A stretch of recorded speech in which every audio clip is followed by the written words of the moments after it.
The book Christ Before Jesus is just the atheist version of A Case for Christ. Let me explain. So, both books begin really in the same manner, imagining that the reader is part of a jury. In both cases, this really just screams to us that neither author actually knows what they're talking about when it comes to history, because history is not a court of law.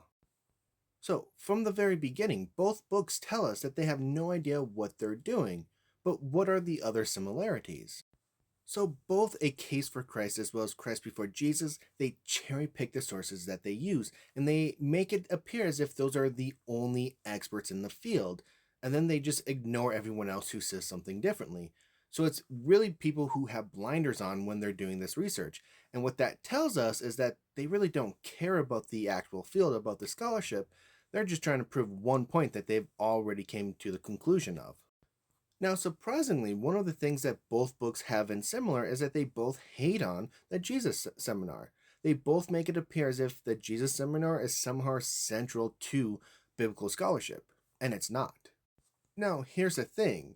The Jesus seminar was always a fringe group. It wasn't what actually composed most biblical scholarship.